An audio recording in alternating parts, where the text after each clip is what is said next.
Suzanne, in your opinion, are vulnerable children in state care being targeted by grooming gangs, similar to what happened in the UK? It's not just my opinion, it's a fact that this is happening in Ireland. Like everything else in this country, like the IPAS centres, the emergency hostels, everything has now been commodified. And these vulnerable children, who are the most vulnerable people in our society, there's nobody more vulnerable than these children, they've been commodified.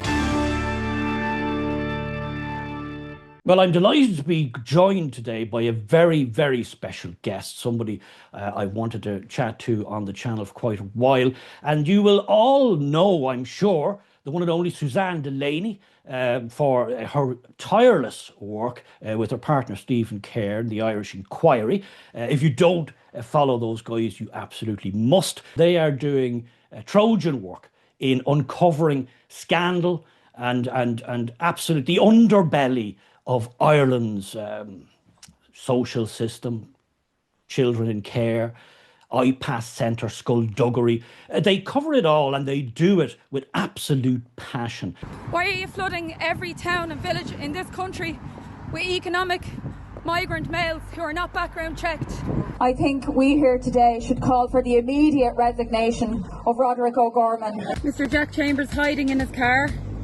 Nothing to say to his constituents here in Blanchardstown. Do you think it's normal to allow so many people to come into Thornton Hall, so many men, and just dump them in the middle of nowhere? Why won't they put them out in G4? You don't report on all the children that are going missing. 24 migrant children in the month of January alone.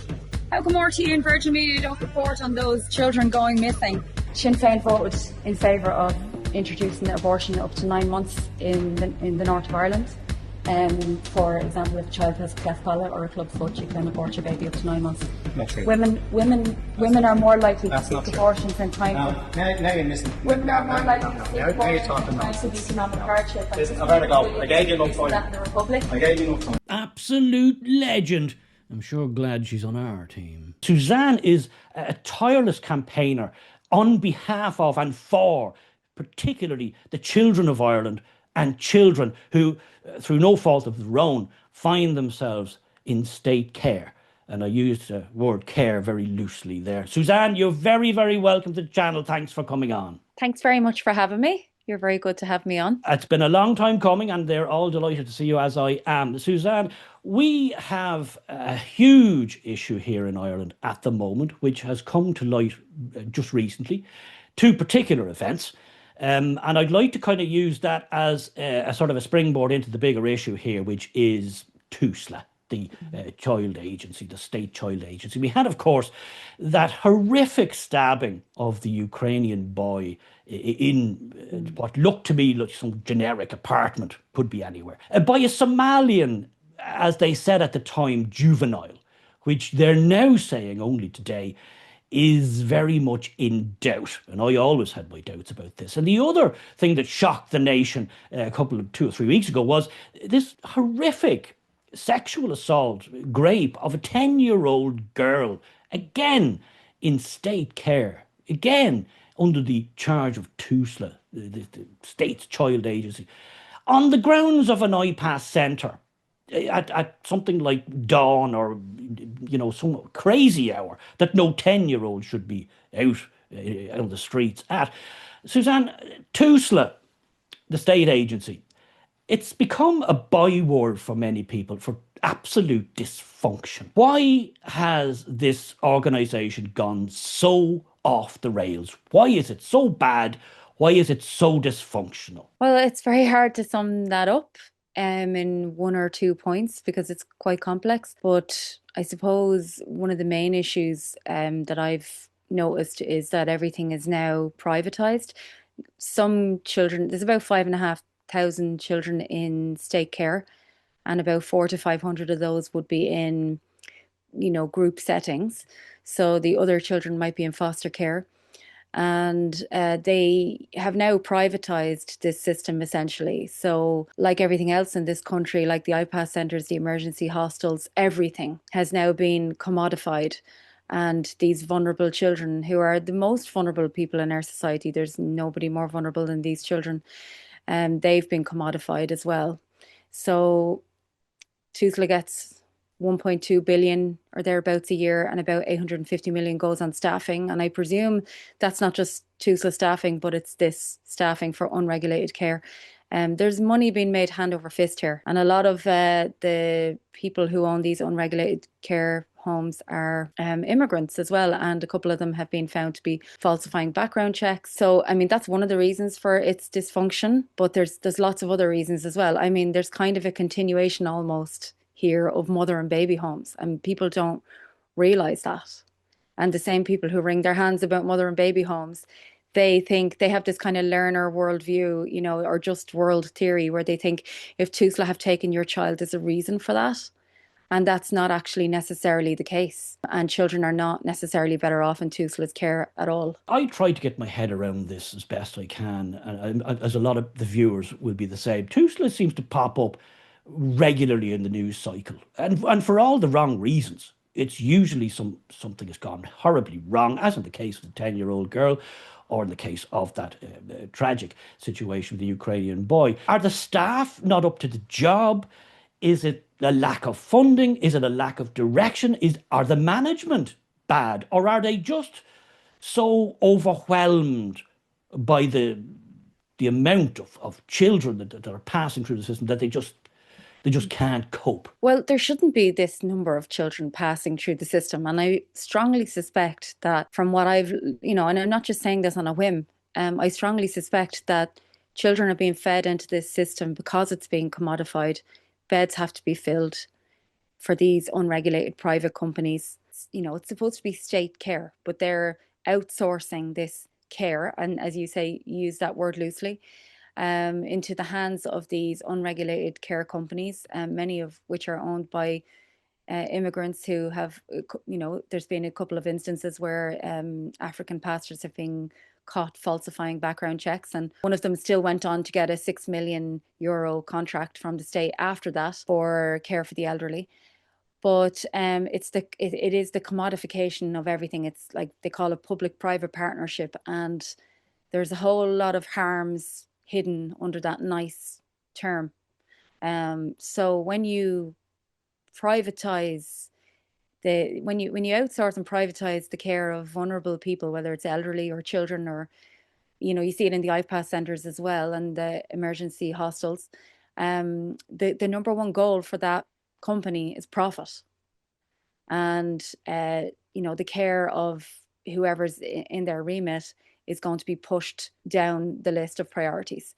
So from that, you end up with many harms that are not necessarily caused deliberately, but are caused by neglect or, you know, purposefully focusing, as I say, on profiteering. But I do think there's actually deliberate harms going on as well. Do you think, Suzanne, this is, my UK viewers will be very cognizant of this, that they had and still have, I believe, a huge grooming scandal going over there. And grooming is the wrong word because it's mass rape is what it is. Do you, in your estimation, do you think that type of thing is happening here in Ireland, and particularly in these, they call them care units, not care homes, or care units, because there's a lot of apartments, as you say, private deals being done with private individuals and private companies, and not with the relevant and proper checks and balances being in the system.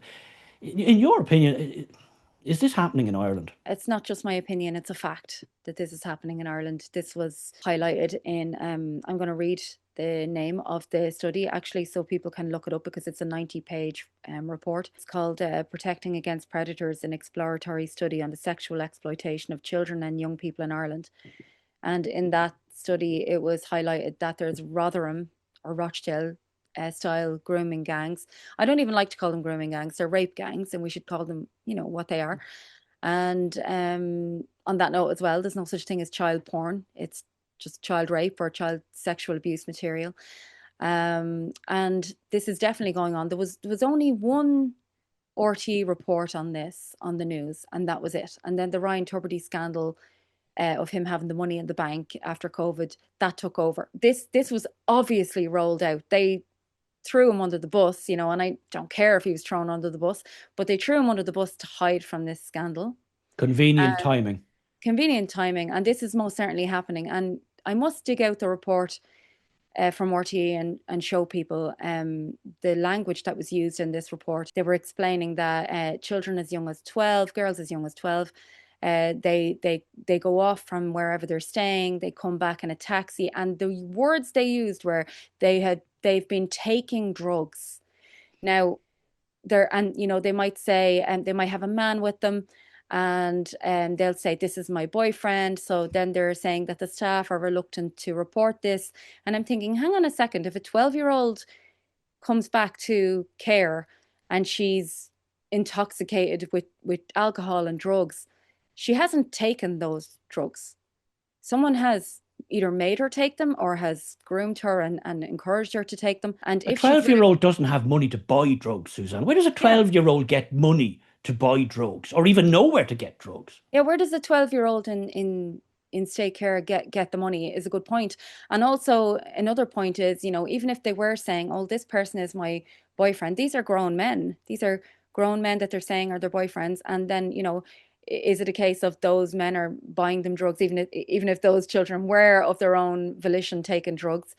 Preteen children in some cases, preteen. Yeah. So they're saying that staff are reluctant to report because, maybe that they have a boyfriend, they're taking drugs. There's kind of a bit of victim blaming going on in that language, that they're choosing. And this is very similar to what we saw in the UK, because when that scandal came out, it transpired that social services were saying that these, 11, 12, 13-year-old girls, in some cases younger, were consenting to group sex and to, just sex in general. This is the language they were using, and children cannot consent to any of these things.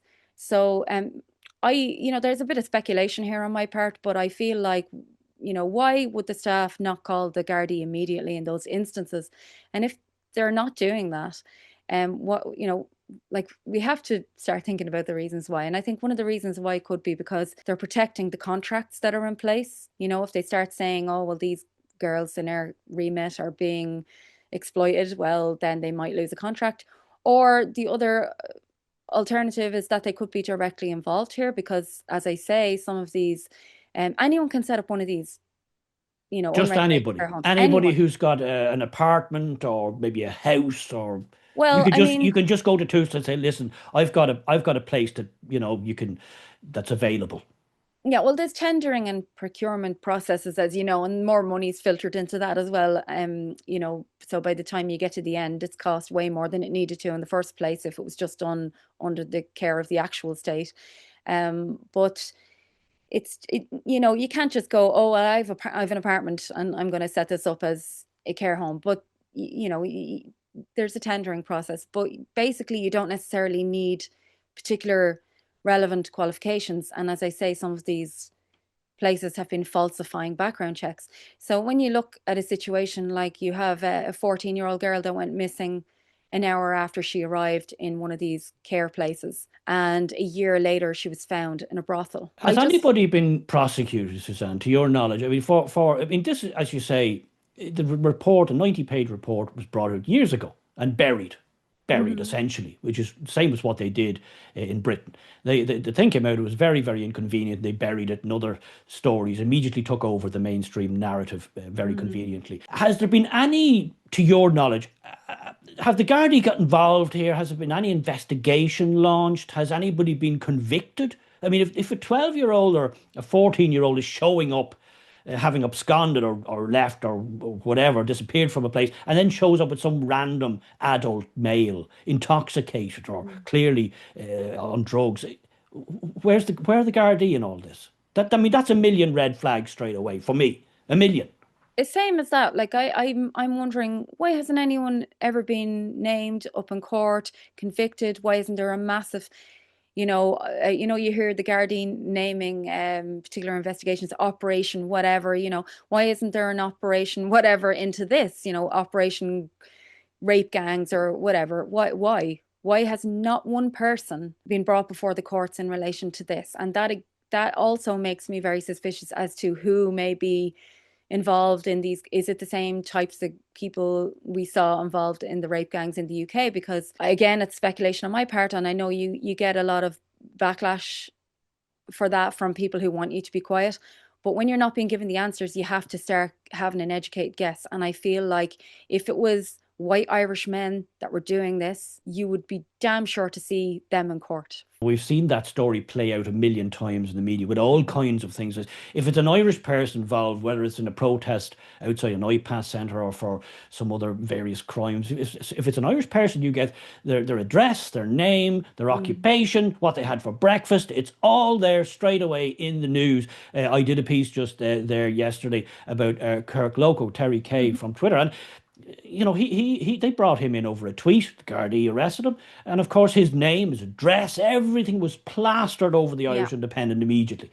And so, yes, certain people, there's two-tier justice here. There's two-tier justice in this country, and I mean, this to me, when the kids are involved, young kids are involved, who are in state care, they're on the mercy of the state, and this is happening. Why are the Gardaí not all over this? I mean, all over this, and pushing this as hard as it can be pushed to root out this thing. They've seen what happened in Britain. We've all seen what happened in Britain and how bad that got. I don't get it. This is, as you said, like, as bad as the Magdalen laundries and all that sort of stuff that we know from the prior histories. It's all happening again. But now it's the state. Well, I mean, the state were involved back then too, and people maybe don't know that, or they may forget that. I mean, the Tuam Mother and Baby Home was funded by, I think it was Galway County Council, and the state was involved in, like there was experiments done on children by Big Pharma back then. The state knew about that. They were consenting to that. I happen to know somebody who was one of those children and is now an adult. And, all of these institutions, they're all the same. They all work together and they support one another. And if you come for one aspect of that organizational structure, they all back each other up. Is there any form of ombudsman type situation in the system that should be overseeing? We have the Comptroller and Auditor General, that type of thing. They're supposed to oversee what the various state bodies are doing. Is there a referee in this? I mean, if Tusla are making an absolute bags of the thing in the most dangerous possible way with the care of the most vulnerable, is there a referee that can lean on them? What's the situation there? There is a children's ombudsman. He's someone who I'm very familiar with and I've had my gripes with, and his name has just escaped me at this very moment. It'll come back to me. But during all the COVID lockdown harms that were done to children, remember, there was people going out to nightclubs who were able to take off their masks and have a dance and have a pint, but there was still children at school wearing masks. And he was not very vocal about this. He said one or two little things here and there, almost like paying lip service, like, oh, I have to tick a box here and object, but didn't object very strongly to what was going on. And I don't hear really anything from him. I don't hear anything from politicians in general. There's one or two who are an exception, but generally everybody's totally silent about this. Particularly, the likes of people before profit who are very quick to call out, the Catholic Church harms of the past, but are utterly complicit in the harms that are being perpetuated now. And it's not just, rape gangs. There's way more harms that are going on, out of this whole Tusla thing. And it's really shocking. Like, if people were to delve down deep into it, their minds would be blown. Unfortunately, people have not necessarily showed too much of an interest up until the point where that little girl was so viciously attacked. Unfortunately, it takes something like that to happen for people to actually sit up and notice, because I've noticed the posts that I do about Tusla have not really gotten any traction up until this point. There's a great group on X called Compass Media, and they're associated with the Alliance of Birth Mothers as well. And they do tireless work highlighting what's going on in Tusla. And I've gotten a lot of my information from them, so it's worth, letting people be aware of who these groups are, so that they can look them up and give them a bit of support, because they do amazing work. And particularly the Alliance of Birth Mothers, they're on the ground working with these mothers where Tusla are trying to take their children before these children are even born. Again, people think that's because somebody's done something to deserve that. If your child, like the comments that I saw last week after I put up a story about a young lady who's homeless, and her only crime, and it's not a crime, is that she grew up in state care and she's homeless now. She has no addiction issues. She's not a danger to anyone. She's not any issues of self-harm. And this was all explained to people, and still in the comments, as I say, from the usual mother and baby home hand-wringers, she should have her child taken off her if she can't afford to take care of it. There must be a very good reason why Tusla have taken her baby, because they don't take a child unless there's a good reason. And people are just so willing to believe that it has to be someone's fault if Tusla is in that person's life. And I can tell you from experience, they've been in my life when my baby was born, and I didn't do anything wrong. And I know from all of this work that I've been doing, I know lots of people who've been in that situation. Well, that's why I really wanted to have this conversation, because I and many people out there, we just hear this Tusla being popping up all the time. And people, as you rightly say there, they just assume, well, look, they must know what they're doing. They're a big organization. They've got a lot of fancy offices and stuff like that, a lot of professional people working there. And then they make various deductions based on that. But you know Tusla. You know Tusla up close and personal. You have been digging into them. You've been investigating them on your own and doing absolutely brilliant work there. And you've uncovered scandal after scandal after scandal. And I know because I follow your work, and it's amazing.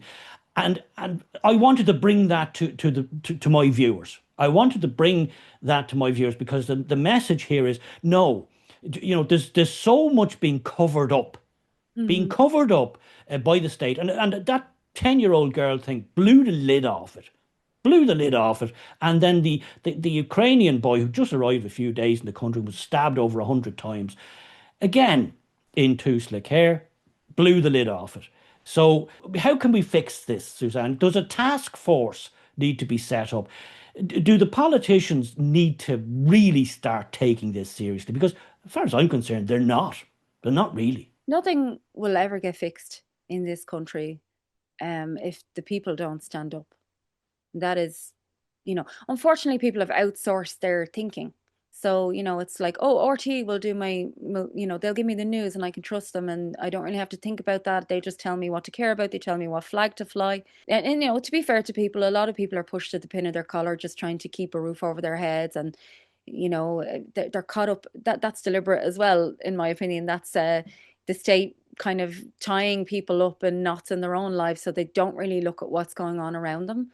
But when you've got a situation where, for the last 2 years, I've been telling people there are grown men posing as children and being put into care with vulnerable children.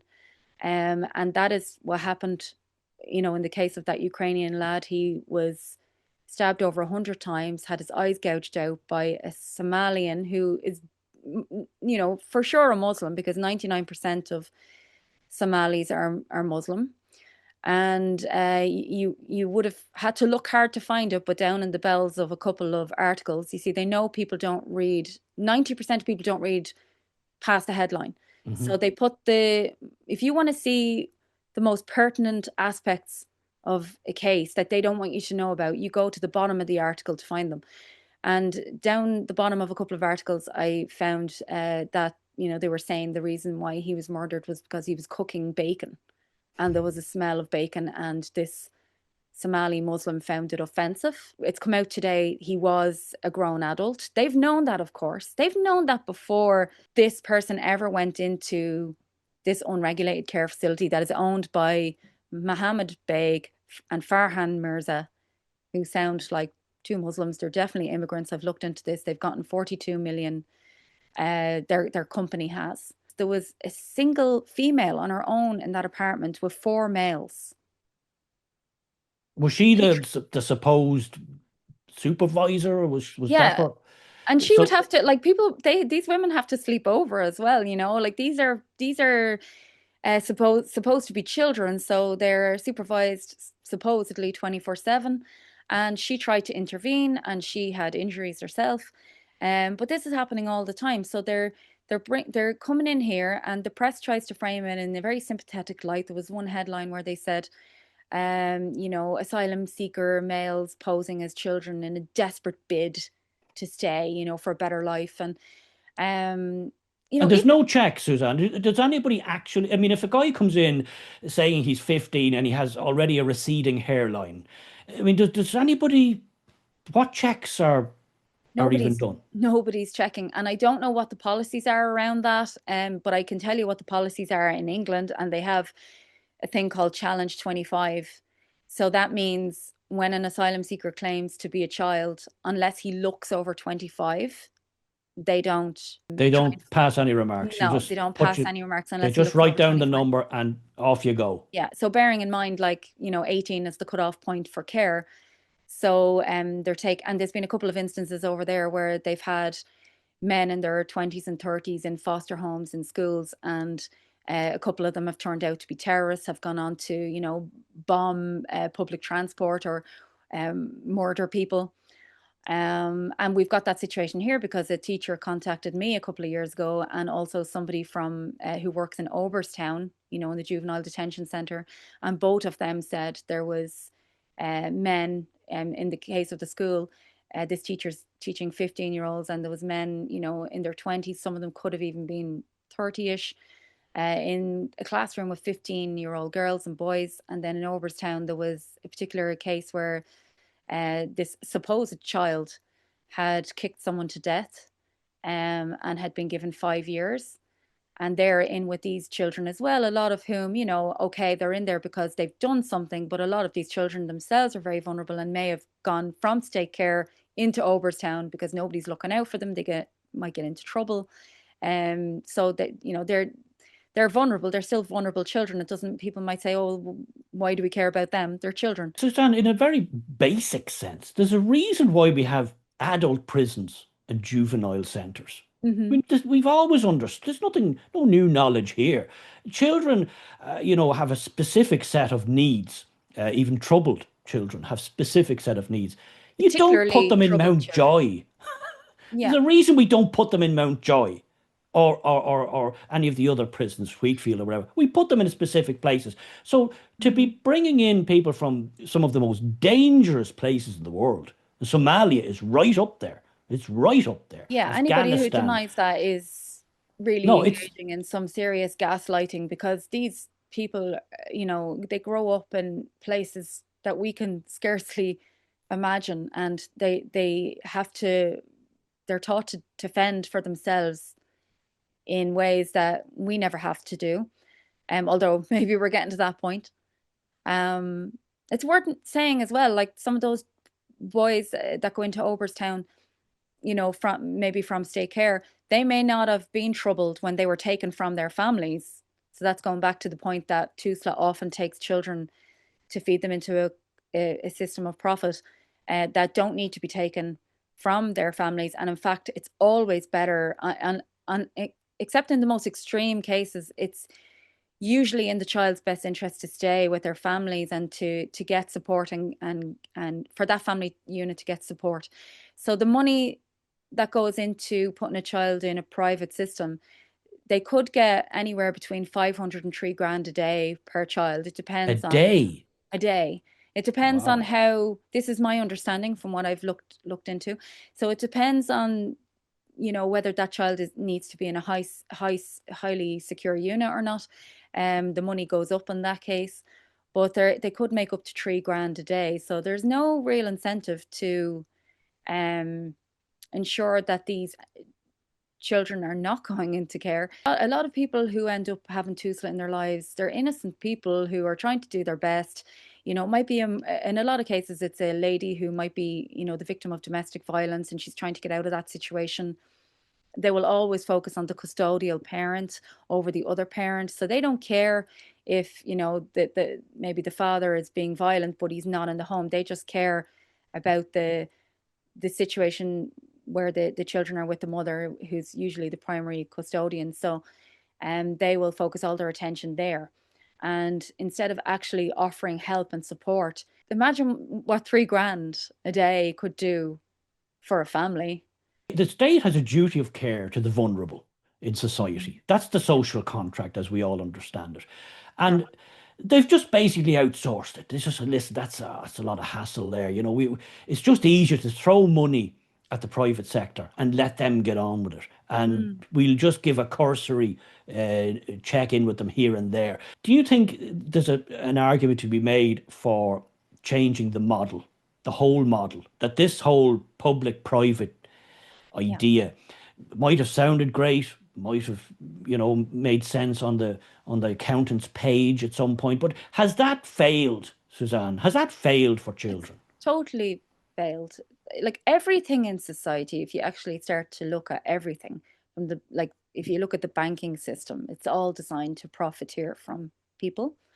And everything, especially over the last 5 years since the whole COVID malarkey, everything has been designed to act as they're transferring taxpayers' wealth into other people's hands, into the hands of a small group of very rich individuals who I would bet are connected to politicians. So this is not a case of just, oh, we're trying to do our best here and we're going to outsource this and this is a great company and we're going to use them. They know full well, they know from HICWA reports that abuse, isolation of children, neglect of children is rife in these unregulated facilities. And we know that 10-year-old girl was in one of those facilities as well. And we say facility, it's usually an apartment or an Airbnb. It's all about taking money from the taxpayer.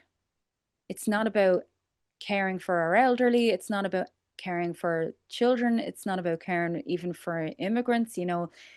It's not about caring for people in the emergency hostels.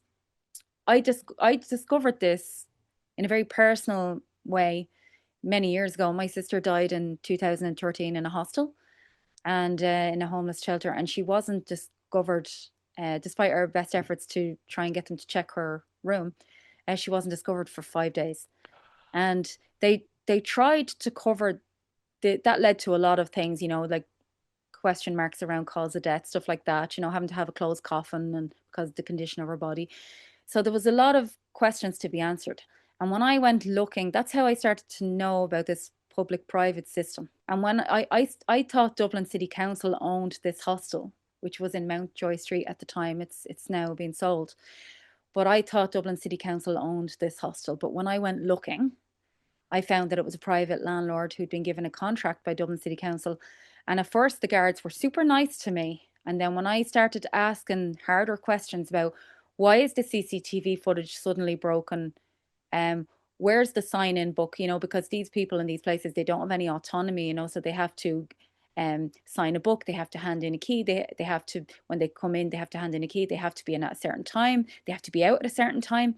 So obviously those checks and balances were not in place, and nobody was actually checking on these vulnerable people.